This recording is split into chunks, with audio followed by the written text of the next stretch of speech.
everyone, this is Carol Doak again, back with my second video to share with you the techniques from my latest book, Show Me How to Paper Piece. In the first video, I shared with you all the tools and supplies and how I got set up in order to make the project in the book. I keep turning it sideways, this little heart quilt. So today, my focus is to share with you the techniques. I actually went online to my Carol Doak Facebook page and said I was going to make a video for this book, and what would they like to learn? And don't be surprised, everybody said everything.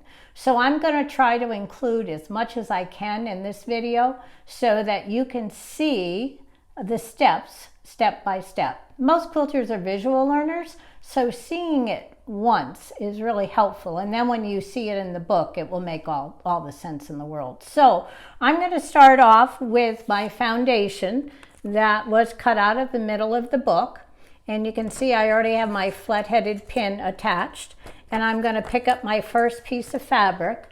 Remember in the first video I told you that I pre-cut all the fabrics and labeled them so I knew exactly where to place which fabric. So I'm going to start with the number 1 fabric. Now give me a minute if you get dizzy when a camera moves. I'm going to move this down so that you can see all of the steps that I'm going to be taking as I produce this block. So I'm going to start with the number 1 fabric, and using the light on the sewing machine I can see through to the other side, and so I'm going to position the number 1 fabric over the area it needs to fill. The number 1 fabric is the only fabric that gets placed right side up on the foundation. And so once I turn it over, I confirm that all of the space for the number 1 fabric is positioned correctly. And then I'm going to go ahead and pin it in place. I always place the pin parallel to the seam line I'm going to sew, because by doing that I know that I won't ever cut into that pin or sew into the pin. So now I'm going to take a postcard and I'm going to position it on the first seam line, which is always the seam line between number 1 and number 2. So number 1 is covered, and when I pull the fabric back, I'm exposing the excess fabric for number 1. I'm going to take the add-a-quarter ruler that has that little 1/4 inch lip, and I'm going to position it on the fold and trim away any excess. So that fabric has now got my perfect 1/4 inch seam allowance, so I'm going to know exactly where to place the next fabric. So I'm going to pick up my number 2 fabric and position it right side up over the area it needs to fill. This is just kind of ballparking the placement. And then I'm going to position it right sides together along the edge I just trimmed. And I can see it extends beyond the seam lines on either side so that I know it's in the correct position. Now I'm going to go ahead and slip it under my sewing machine. You can pin that in place if you want to, but I tend to just hold on to it. And then when I take it out, you can see I've stitched on the line between 1 and 2. And if I turn it over, you can see I have the perfect 1/4 inch seam allowance. And remember I showed you these wonderful curve pointed snips. I'm going to pull the thread up, and what it does is it pulls the bobbin thread up from down below, and that lets me clip the thread on the top and the bottom at the same time, so that you can see these threads on the other side just fall off. And now I'm going to open this up and I'm going to press it. Now typically if I were doing large blocks and had a little more space here, but I'm kind of crammed in to show you all these steps in one little space, I'm going to go ahead and use this little wanding iron. Let me just caution you, these have been out on the market for a while, and it comes with a little metal stand. I hate those little metal stands. It's so easy to burn yourself. So what I do is I put it inside a ceramic mug, and then it doesn't get hot. So I'm just going to follow the sequence to put the card on the next line I'm going to sew, which is the line between 2 and 3, and fold it back, and again put the add-a-quarter ruler on the edge and trim away everything but the 1/4 of an inch beyond the seam, and then I get to pick up my number 2 fabric. And since this is just scraps, I can grab any one of these number 2 fabrics. Again, right sides together along the edge I just trimmed, and I can see the space through there knowing it extends beyond either end. And I'm going to go ahead and stitch on the line. Now, one thing I didn't show you is that I always extend the stitching a few stitches beyond each end. And the reason I do that is that when I pull this back to put the piece 5 across or the piece 10 across, I know I'm going to rip out at least a couple of stitches. So by virtue of stitching a little bit further beyond, I'm never going to rip out the stitch in the actual seam. And again, we'll just push that against with the wand. And now I turn it over, and my number 4 piece is next. So I'm going to put the card on the line for number 4, fold the paper back, put the add 1/4 ruler down, trim the edge, and then I'm going to pick up my next piece. Since I had blue before, I think I'll go looking for that purple one. Okay. I cut a few extras. And go ahead and position that right sides together along the edge you just trimmed. So this sequence for paper piecing is 3 steps. I call it trim, sew, and press. And if you used to cook, that's the same as the abbreviation for teaspoon, which is trim, sew, press. So TSP. I used to have students put little stick-em notes on their sewing machine that said TSP.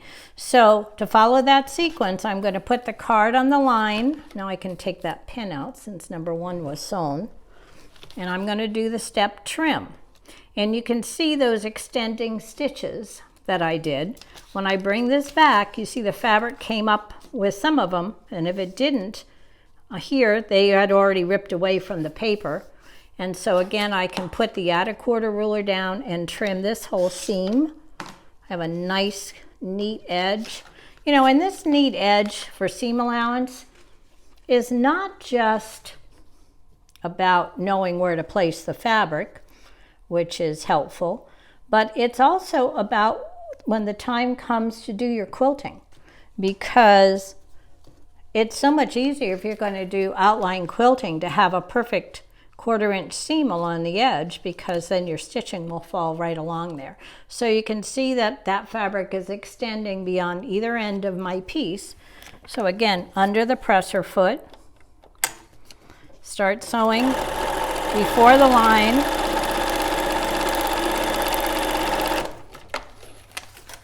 And continue sewing after. So that was trim, that was sew. I'm going to cut these threads. And now I'm going to press.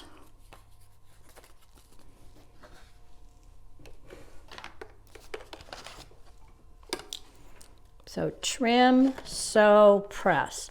And whenever you do anything in an organized fashion, it always goes faster.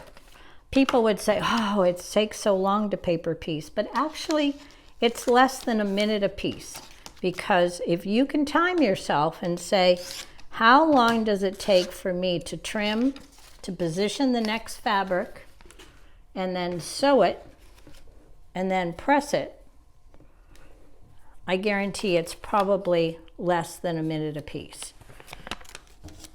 So now I'm going to sew the next seam line.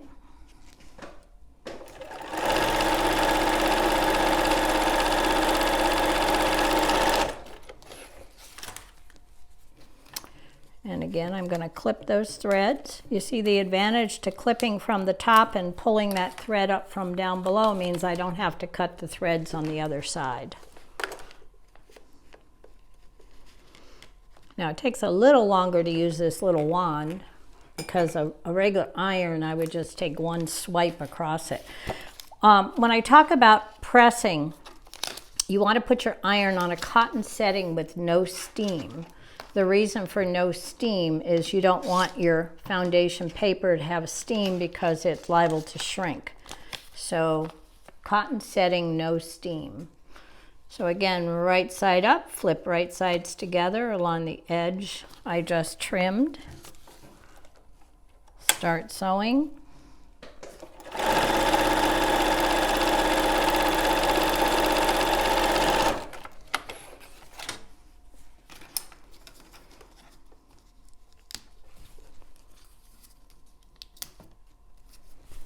And we're going to press that one open. So we have 4 more pieces to add and our first heart block will be done. So again, the card goes on the seam line for number 8. I'm just following the number sequence. Now, if I were doing, let's say, all the blocks for the quilt, I would do this assembly line fashion. I would pin all the number 1s, trim all the number 1s, sew all the number 2s on, and cut the threads in between and then press them all. In doing something assembly line fashion goes even faster. Now, I'm getting ready to put the next triangle in place, and you can see there's the triangular space. Here's my triangle. So if I place it right side up over that area it needs to fill, then I flip it right sides together. I want to align the corner on the fabric to the corner on the foundation, not the outside paper edge, but the corner of the actual triangle. And if I do that, I know the triangle's in the correct position.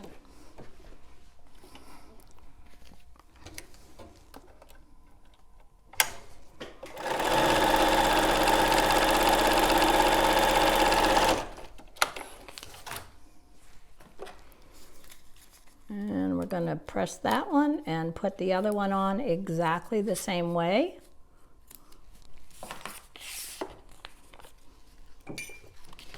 That way I'm assured that it's filling the space.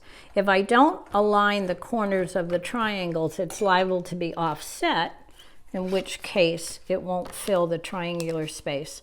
So again, you could see all those seam lines going across. I'm just going to pull that up, and you see all those fabrics came with it. I'm just pulling them back, and you see how they just tear away from the foundation.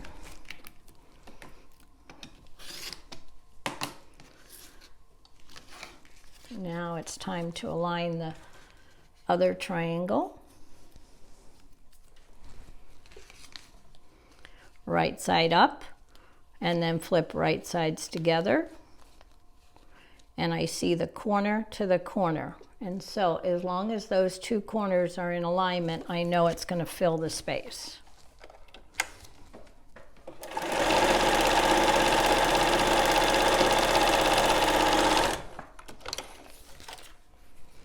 The thing that's nice about paper foundation piecing, one of the things is, besides having very accurate patchwork, your fabric doesn't need to be cut exactly the right size. It can always be cut oversized. And so that gives you a lot more flexibility if you're not an accurate cutter, so to speak. So I'm just going to fold that up and yank all those fabrics away, and you see how easily they ripped away. And while I'm at it, I'm going to go ahead and flip this one forward and do the same thing. Use the add a quarter ruler to trim away the excess.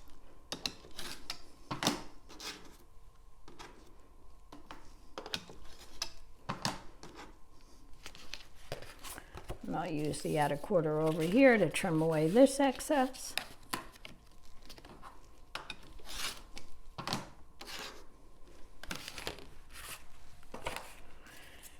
Now I'm going to pick up my last 2 triangles, number 10 and number 11. So again, right side up, flip right sides together.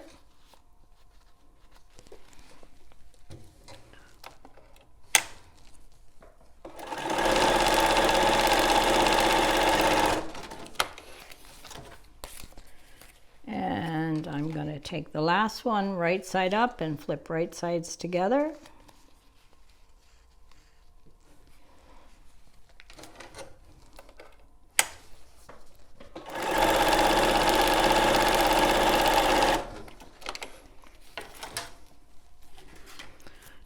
push those out. I'm not going to bother to cut those threads because they'll get cut when I go to trim this block up. I'll press that one out. So it looks kind of funny right now because of the fact that I have not trimmed it up and joined it because it's still got the seam allowance in it. So when the time comes to trim your block, you need to focus on the fact that every foundation has a dotted line and a solid line. The outside dotted line is always the line you cut on. The solid line inside is always the line you sew on when you're joining your blocks. So I'm going to take my rotary ruler and put the 1/4 inch line on the solid line and trim away the excess on the dotted line. And you want to trim as accurately as you can, because when the time comes to join this block to other blocks, the more accurate your trim is, the more accurate and easier it is to join your blocks. So now we have a finished heart block. Now, what I want to do now is show you, and I'm going to bring the camera back up. Hi, we haven't seen each other in a little while. I think it's a little brighter up here. So here's our finished block, but I'm going to use a couple of the samples actually from the book to show you how to achieve accuracy when you're going to join your blocks together. So I have 2 blocks here, and they're exactly the same size because I trimmed them exactly the same size. And so if I'm going to join them, I would put right sides together and make the edge here be flush.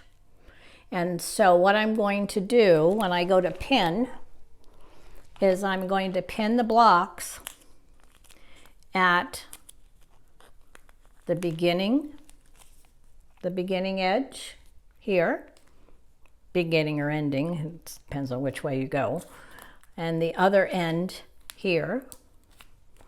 So I've got the 2 ends pinned, and there's really only 2 matching places on this block, right here where the sides of the hearts match. So I'm just going to hold the edge of the block and put a pin in each of those places. Now, do you notice that I'm placing the pins down here away from the seam line? And the reason I'm playing them down here away from the seam line is because I don't want to have to sew through those pins. So, and I don't distort the seam line as I'm doing it. So now what I'm going to do is make the stitch length of my sewing machine go up to about an 8, which is, I call that a basting stitch. And I'm going to machine baste every place I have a pin. Right here, right here, right here, and right here. And the reason why I machine baste each of those places, and I move it to the next one, I don't baste the whole seam, is because I want to be able to open this up and check that my matches are good matches before I actually sew it. And you can see the basting shows that the blocks are matched up. So then I'm just going to go ahead and go back down to my small stitch and stitch that seam line right along the basting. If I basted it and they didn't match up well, then I would go ahead and take the basting out and readjust it, adjust it whichever direction it isn't matching, and then go ahead and check that it's a good match. So that lets me know that every time I put my blocks together, they're going to match up perfectly. So I hope you enjoyed this little video, and I hope you enjoy making your heart quilt. And when you get your book, go ahead and I'm sure as you read the directions through, hopefully this video that I've done showing you how to make the block will come back to you. But you'll also have the book as a reference for each of the steps. So enjoy paper piecing, and until next time, thanks for watching.